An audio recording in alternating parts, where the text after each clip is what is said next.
Hello and welcome to the second session of Making the Garden Sing. Now, since last time, I've been in an argument with my teenage self.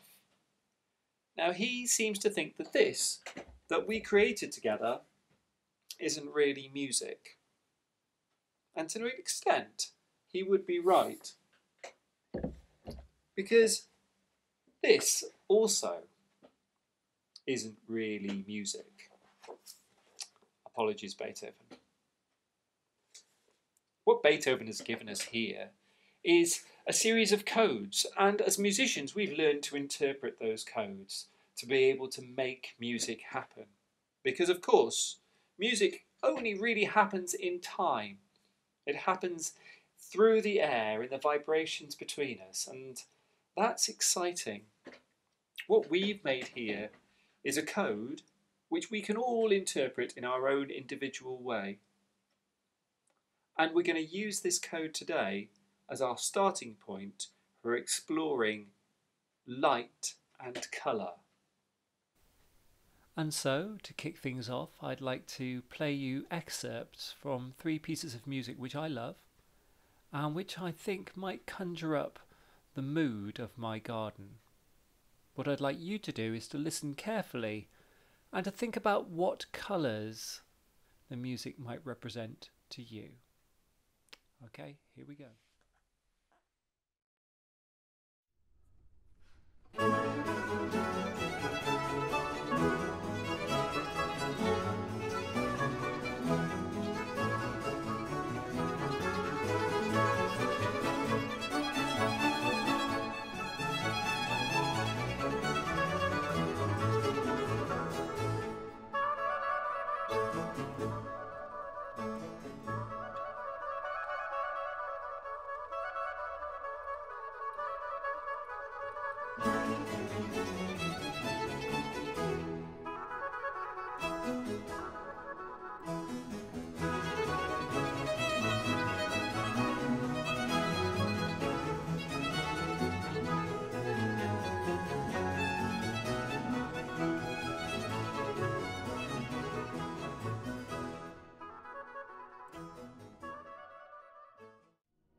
So how was that for you?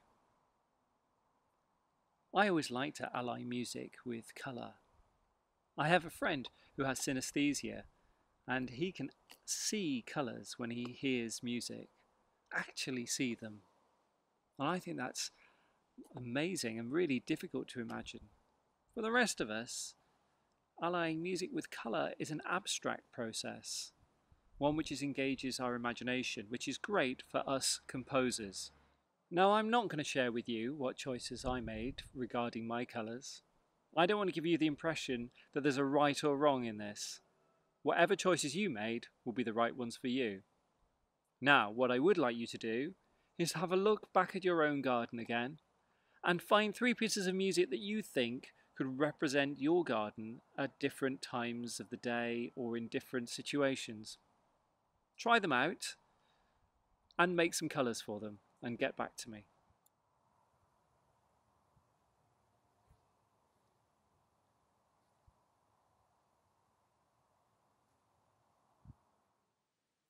I hope you found that an interesting exercise. I think it's really useful to look at how other composers have tackled situations and to see how that fits in with our own musical vocabulary.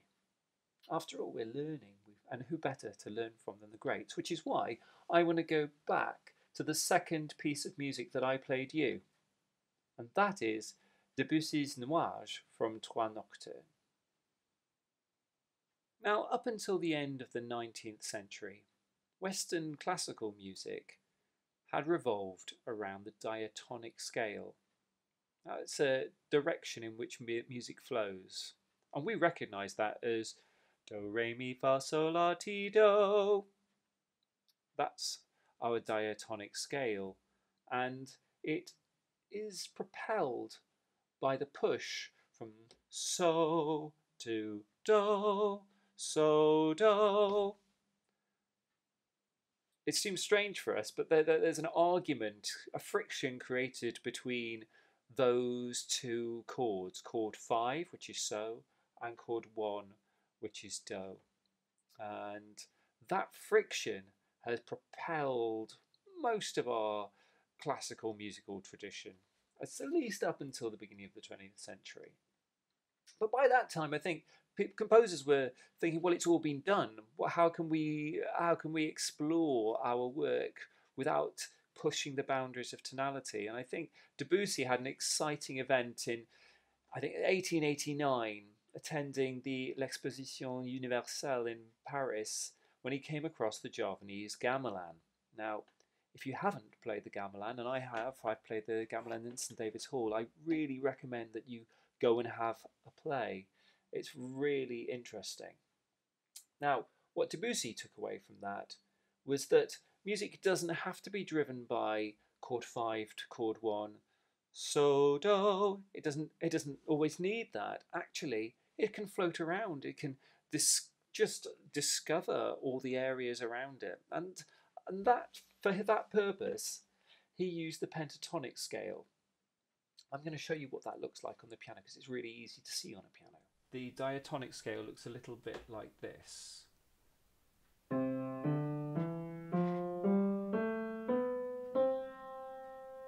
Can you hear the push which happens from...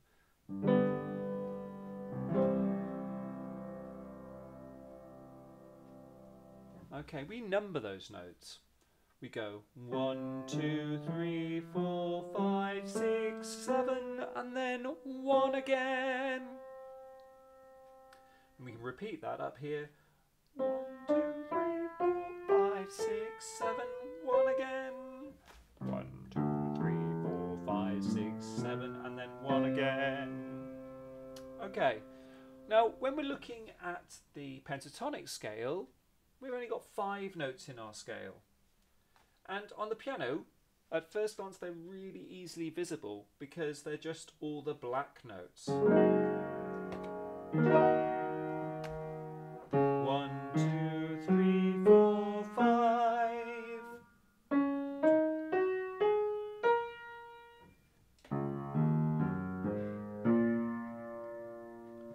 See, the piano is made up of patterns of 5 notes. 1, 2, 3, 4, 5, and then the same pattern repeats. 1, 2, 3, 4, 5. And that's our pentatonic scale.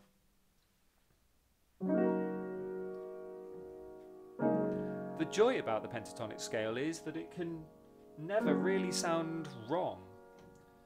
You can play any notes in the pentatonic scale against each other and they always sound, well, delicious. Let's listen to the Debussy again. It goes something like this.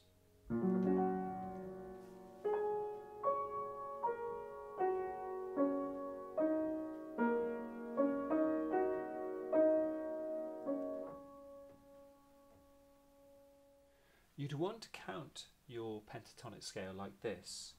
1, 2, 4, 5, 6. Alternatively, do, re, fa, sol, la. And we're going to use those notes to do our tuning for making a musical instrument now. Now, I'm going to have a pilfer through our cupboards and see whether I can find some glasses that make a good noise. I'm then going to tune them to a pentatonic scale, and I'm going to play them using a metal stick. Now, you might choose to use a fork or a spoon or whatever you happen to have available. So, see you in a tick. Well, this is really exciting.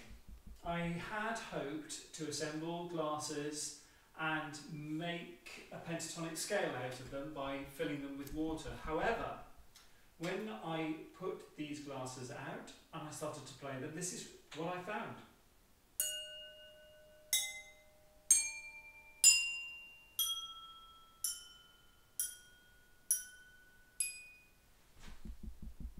Isn't that great?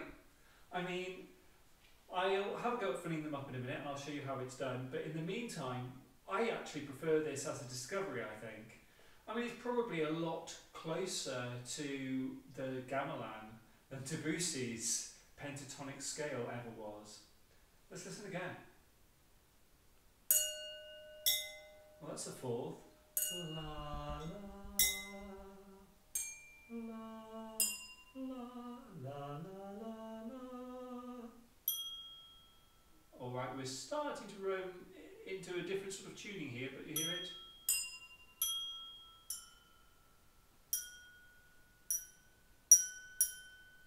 Somewhere between a half tone and a quarter tone. Well, that is an absolute delight. Okay, in a second I'm going to get some water, we'll fill some of these up and we'll discover what we can make. Okay, so here's my glass and I'm just going to fill it up a little bit at a time and see whether I can get it to the right pitch.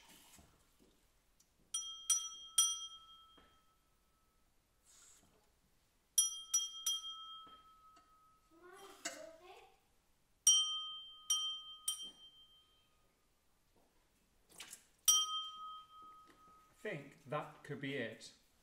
Well, this is brilliant. I've tuned one of the glasses and that was all I needed to do for this, luckily, and they come out sounding like this.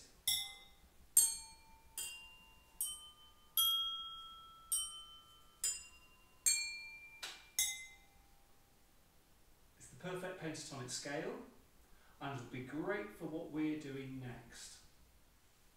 I'm lucky enough to have a room that is at the moment completely empty. And it's, as you can hear, it's got a great acoustic, so I thought I'd bring the glasses in here to see how they sound.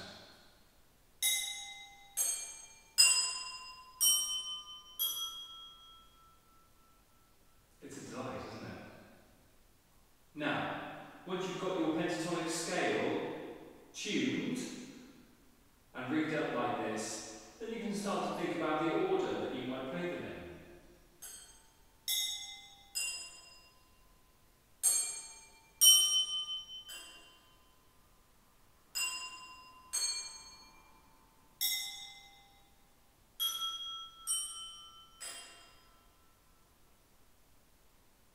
Now, what I would suggest that you do now is have a little play.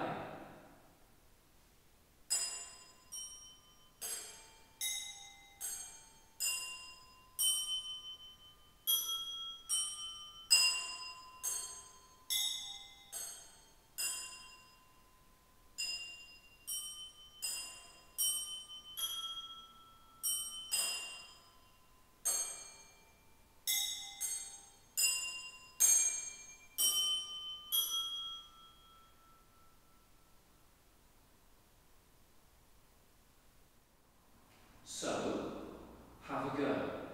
Record yourself improvising using the pentatonic scale, and then play it back and play on top of it. Play another improvisation on top of it. Record that if you wish, and keep going. And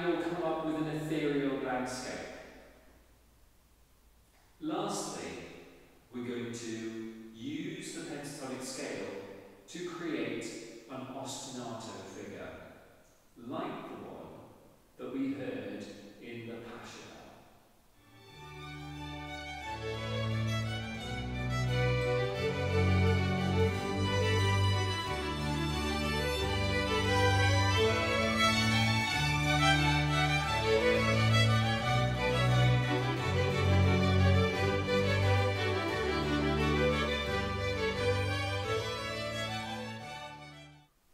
Now, an ostinato figure is one which repeats, and Pachelbel's ostinato repeats throughout the whole piece, and it goes like this.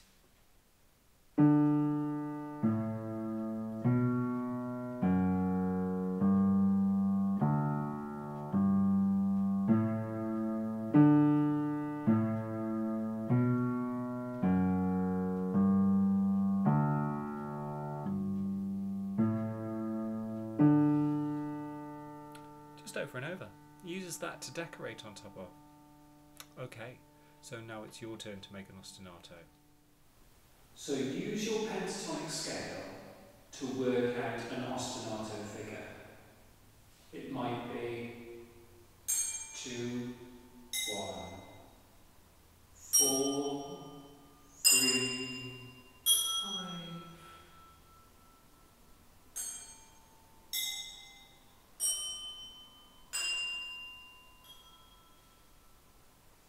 Pitch is important, but rhythm is too.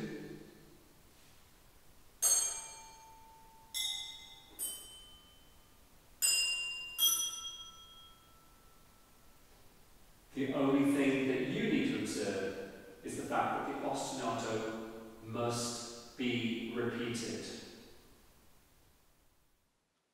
So, we've learned how to connect colour to music and how to make decisions about mood. We've made our own instruments and we've tuned them to the pentatonic scale. We've also learnt how to make an ostinato figure. Now, of course, we're making music here. We're explorers in our own imaginations. So allow yourselves to go on the journey.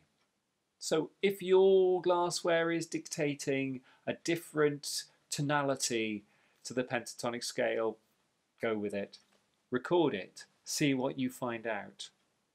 Now you can take what you've learned and apply it to what you've already written. You've got a tonality which you can connect to this score. And it doesn't have to be just this score. I was thinking about my ostinato figure and wondering whether that actually represents some of the landscape which I haven't written here because I didn't hear the landscape, it's just there. So actually I'm drawing, I'm finding the colour in the landscape, which was what today was about. So, have a go, record it, listen to it, make some decisions, and I'll see you next time where we're going to be looking at concrete sound, that is real sound, and how that translates into music.